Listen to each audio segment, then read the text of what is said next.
Hi everyone. So in this video, we're going to talk about finding quality for the last two types of imperfect interval, sixths and sevenths. And sixths is so hard to say, isn't it? Anyway, so hopefully by now you're beginning to feel comfortable with the process for finding size and quality. Okay, so let's have a look at quality for sixths and sevenths. When we do these, the best thing to do is only memorize a single thing. So for a sixth, we want to memorize just major, 9 half steps, and just major for sevenths as well, 11 half steps. I never ever want to count that many half steps. 9, 7, that is way too many half steps for me to deal with and takes way too long. So we're going to have another way to think of these in a moment, but first we're going to do it the long way. So looking at a sixth, we know that major will be 9 half steps, which means minor will be 8, 10 will be augmented, and if we get smaller by 2 half steps, it'll be 7 half steps for a diminished sixth. A seventh will be 11 half steps. And then, of course, minor will be 10, diminished will be 9, and 12 will be augmented, which actually sounds like an octave, but an augmented seventh has to stay an augmented seventh because it will be written not as C to C, but C to B sharp, which makes it an augmented seventh. Remember, the size always takes precedence here. So if you see 1, 2, 3, 4, 5, 6, 7, even if this here is a B sharp, which means the sound is essentially C to C, you still need to call it an augmented seventh. You can't call it an octave, even though it sounds like one. Size first.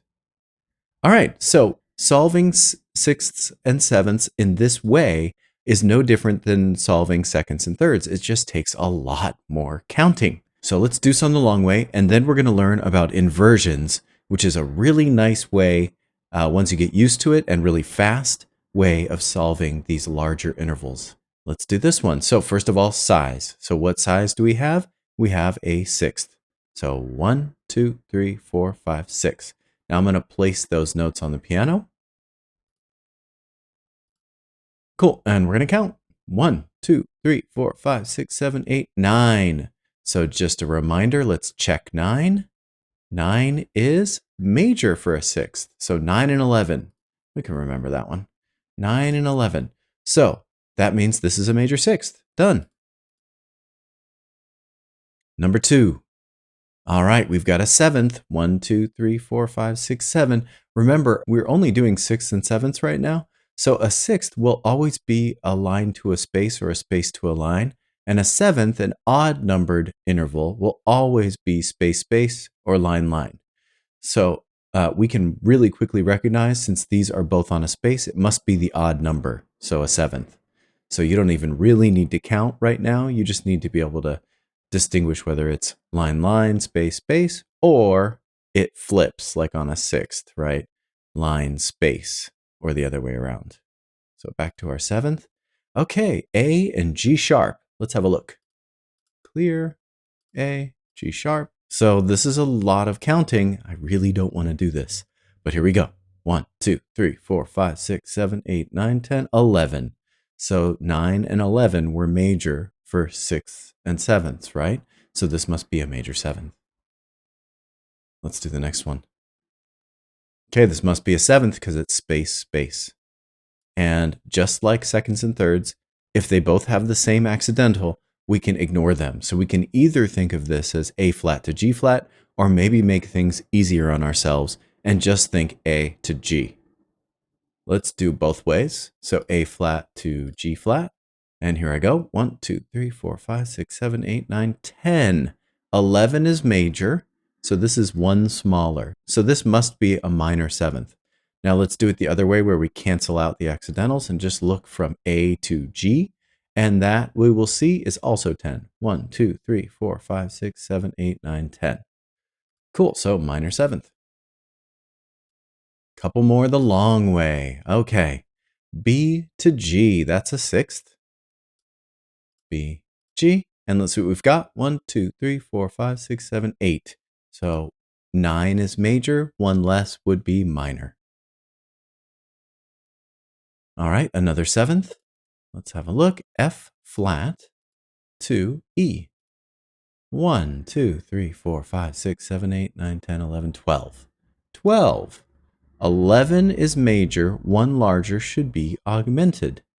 Let's see what we got. There it is, augmented seventh. Sounds like an octave, but we can't call it one. All right, a sixth. A sharp to F. So A sharp, F. 1, 2, 3, 4, 5, 6, 7. So 7 is 2 smaller than major. Remember, major for a sixth is 9 half steps. So this must be diminished. All right, next one. I'm doing this quickly because hopefully we're going to use another method to solve these for the most part and build them. E to D flat. Let's check it. E to D flat. 1, 2, 3, 4, 5, 6, 7, 8, 9. So that must be a diminished seventh. 11 is major for that, right? And then looks like we've got a diminished sixth here too. So, or no, that's an augmented sixth. B flat to G sharp.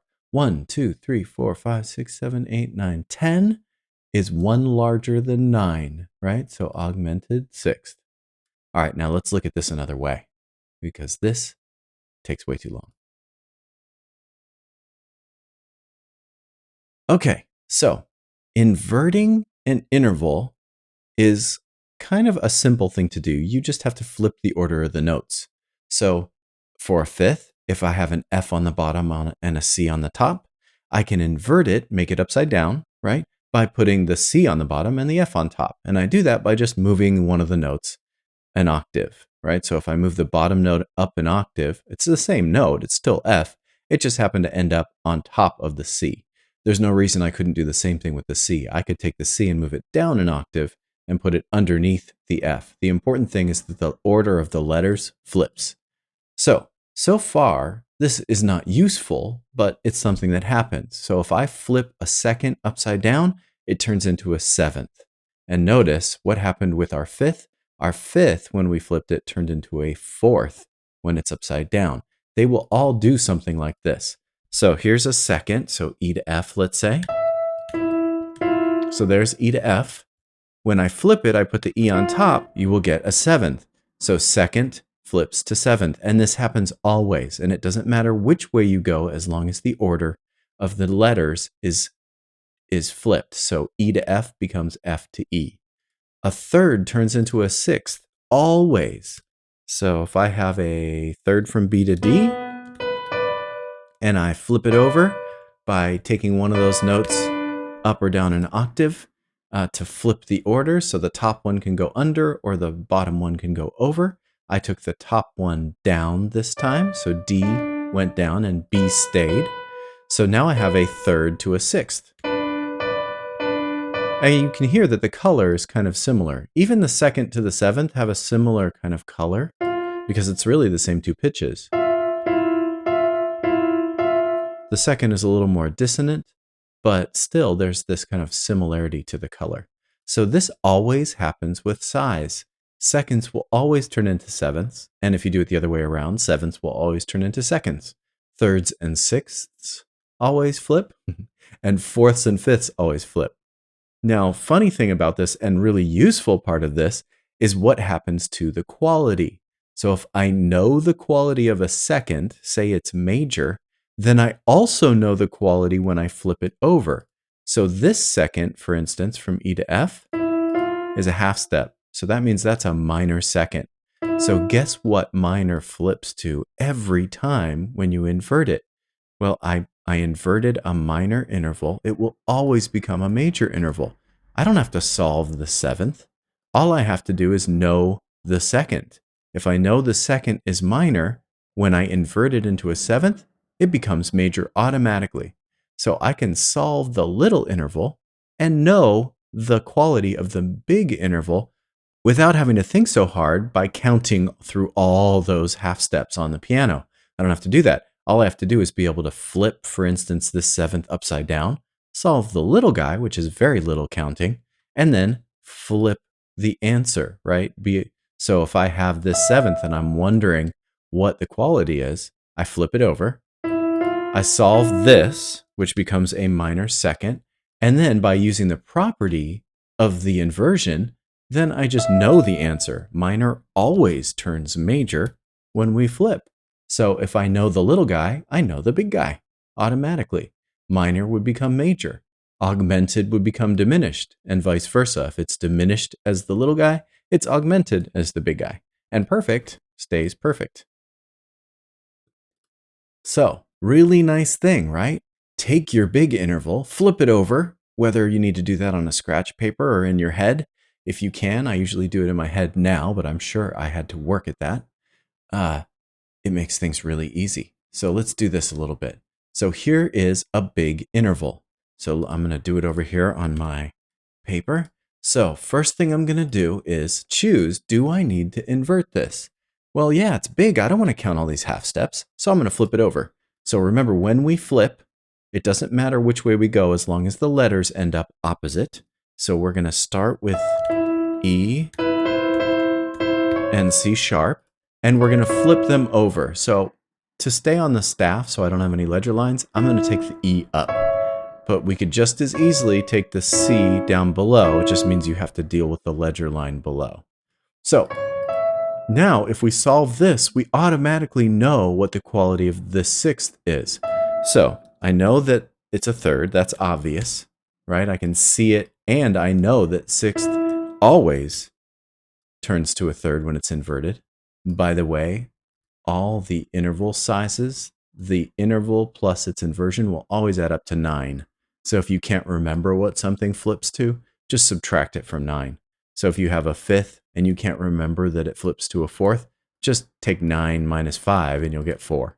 Or 9 minus 6 is 3, right? 9 minus 7 is 2. So you automatically get those. So we need to solve this simple interval, not the big one, when we do this example, right? So we've got our small interval, C sharp to E. That is easy to solve. Let's do it up here. C sharp, E. 1, 2, 3. So I know that it's 4 half steps for a major third, and I got 3.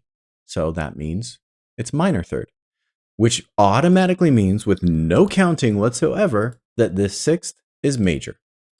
So let's see that happen. I know this is a minor third, therefore I automatically know that that's a major sixth without all that crazy long counting of piano keys or whatever it might be. All right, a seventh, E to D. So I'm going to think of it in my head. That means it would be D to E. So D to E as a second is a whole step. So that's a major second, must be a minor seventh. Let's do a couple more. A sixth, I'll write this one out. Again, we can leave out the flats if we want to because they both have the same accidental. So B to G is the same thing as B flat to G flat as far as the quality of the interval. So I'm going to flip it over, and I've just removed the flats because they're the same. So both notes have moved the same amount. So G to B is a major third, and let's just look at that. So 1, 2, 3, 4, right? Major third is 4 half steps, which means I have a minor sixth. It just flips, right? So here I can't cancel out the flats or sharps because they're different. So we need to make sure that we take into account what they're doing to the distance between the two notes. So we've got a seventh here, should be a second here, no problems. All right, so C sharp and D flat. Well, that's going to be the same sound. Those are enharmonic. That's no steps for a second. Well, what does that mean for us? That means a diminished second. So diminished flips to augmented. So that must be an augmented seventh. Diminished second, augmented seventh. All right, a sixth. G sharp and R, E flat. And flip them. Okay, let's solve this third, E flat to G sharp. Okay, that looks big. 1, 2, 3, 4, 5 means augmented third, so this must be a diminished sixth. Seventh. Okay, I'm doing this one in my head. Sevenths are really easy because we can even just picture this note right on top, or this note just one space down, right? So D flat to E. That is a whole step plus a half step, 3 half steps. So this must be, that would be an augmented second. So this is a diminished seventh, right? So D flat to E, D flat is right there to E. So 1, 2, 3 for a second means it's augmented. So this is a diminished seventh. One more, let's do the sixth. A flat and F sharp. A flat, F sharp. Looks big for a sixth. So we want A flat and F sharp flipped. So that would be F sharp and A flat. So as a third, that is a diminished third. 2 spots, right? So it's written like this. So F sharp and A flat, right? So that's a third. So 4 makes major. This is only 2. That means it's diminished. So this must be an augmented sixth, right? Diminished always becomes augmented. Now let's just do a little bit more practice with some actual examples, and then we will be good to go. Okay, size and quality for just sixths and sevenths. So I'm going to keep my note paper out. So we're in bass clef. This is D to C sharp. So that is a seventh. So we're going to just write seventh there. We know that that's going to look like a second when we flip it because 7 always flips to 2, right? So here I'm going to write my C sharp on the bottom and my D on top. And that is going to be, here we go, C sharp to D, a half step. So what kind of second is a half step? I can solve the easy thing, right? Minor second is a half step. So this must be a major seventh. And we're done. Cool. Let's do like 3 or 4 of these, and then we'll do ones where we build, which is a little more confusing. Okay, so I'm going to cancel out the accidentals, and I'm going to flip, and I'm going to turn this, what is now a seventh, into a second by putting the D up top. So I'm going to go C to D, and we'll look up here on the piano. C to D is a whole step, so that's a major second, which means the seventh is minor. And it's not a bad idea to write major second on your note sheet so that you remember which way to write its opposite, its inversion over here, right? So you solve the second and you need to put the opposite over here. And I have a 7 there, but it's a 2 when it's little, right? Cool, let's do another one. Okay, there's a harder one. It's still a seventh. I really want a sixth before we move on. So C sharp and D flat. Let's do it. So C sharp, D flat. Can I have my flat, please? There we go. And C sharp and D flat is the same thing. That's a diminished second. So I'm going to label it. Doesn't take long. And then that means I have an augmented seventh. So seventh, augmented. Diminished always flips to augmented. I want a sixth. I want a sixth. Hey, there we go. Finally. Okay, let's do a sixth. So D to B. D to B is going to flip to B to D. Other way around, right? And this is a nice easy one. B to D. What kind of third is that? Well, 1, 2, 3. Minor third. Let's write it down. Whoopsie. Wrong window was active. All right. B to D would be minor third. So this must be a major sixth.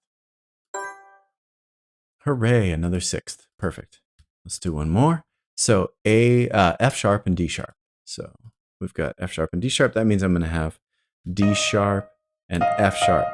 So this is one of those cases where we can cancel out the accidentals, but I'm going to keep them this time. So let's see, F sharp and D sharp.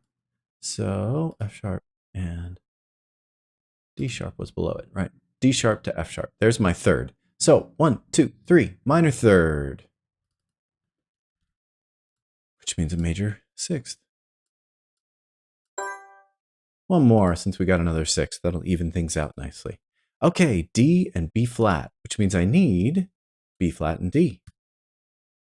I need a flat, please, and D. Okay, so we've got our third there. Let's see what we get. So B flat to D, and that's a major third. So 1, 2, 3, 4, right? And then major third, just so we have it written down. And now I'm going to come over here and go, the opposite of major is minor. The opposite of third is sixth. Cool. One more type.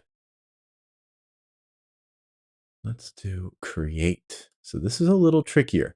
So here's what we want. We want an augmented sixth above. So I'm going to go up to the sixth first. So I know that's going to be F to D. So in order to create it using the inversion, I can either do this the long way, or right now I need to remember, first of all, that I can only change the note in blue. So I know I'm going to flip this over and I'm only going to be able to mess with the D note. So I'm going to flip it over here. I'm going to put D and F, right? That's some kind of third. Now what you have to do is ask yourself, which kind of third do I need to get augmented? Well, augmented's opposite is diminished. So this is what I need. I need a diminished third. Let's look at what we have right now, and then we need to adjust the D. We can only change the D to get there. So let's adjust that D once we know whether or not we have a diminished third or not. So here's D and F. Right now, it's minor, 1, 2, 3. So how can I get these one spot smaller? Right now, what I'm looking at is a minor third. I need a diminished third. So how can I do that? It needs to be one spot smaller, right? Minor to diminished is 1/2 steps closer together. So I can only change the D. How do I get it closer to that? I have to raise it up a little bit. So I need a D sharp to have a diminished third. So I'm going to put a sharp on that D, and that automatically means I have an augmented sixth. Okay, minor sixth below. So I'm going to make my sixth first. Okay, so C to E will be my third. C to E. All right, let's get it up here too. C to E. Cool. All right, so what do I have? I have a major third. And what do I need to get a minor sixth? Oh, I need a major third. That means no changes. This is already good. This is a minor sixth. A major third always flips to a minor sixth. Okay, diminished sixth below. So F to D flat. So upside down, what's that going to be? That's going to be D flat. Where's my flat? There we go. D flat to F. And let's see what we have now. D flat to F. I have a 1, 2, 3, 4 major third, right? So I'm looking at a major third. Then I need to check and see if that's what I need to get a diminished sixth. No, I need its opposite, right? What I need is an augmented third, right? The reverse. So how am I going to get to an augmented third? I'm only allowed to change the F. So I need one more key between these guys, and I can only change the F note. So how do I get that? I just raise the F note one spot farther away from the D flat, and then put the sharp on over here. And now I know I have a diminished sixth. Let's do a couple more. Major seventh. So this is a little tricky to do in your head, but once you get used to it, it's really easy. You just look at this and you go, oh, it's just, we need major seventh. There we go. It's just B to C, right? And then you go, well, a B to C is a half step. That's a minor second. So this must already be a major seventh, but let's look at it. So here is B and C. So there's a second. Right now it's a minor second, and we'll see that when I write that up here. B and C. Half step is a minor second. Is that what I need to get a major interval? Yes, it is. So major and minor are inversions of each other. So minor will indeed flip to major. So I'm done. I don't need to make any changes. It's already what I need as a second. Okay, let's do size first a couple more times, and then we'll be good to go. So a sixth below. So there's a fifth, there's a sixth. Okay, what do I have to start? And we're still in bass clef. A lot of bass clef this time. So flipped over, it's A flat and C. And let's look at what kind of third we ended up with. So A flat and C, 1, 2, 3, 4. That's a major third. And is major going to flip to major? No, major needs to flip to minor.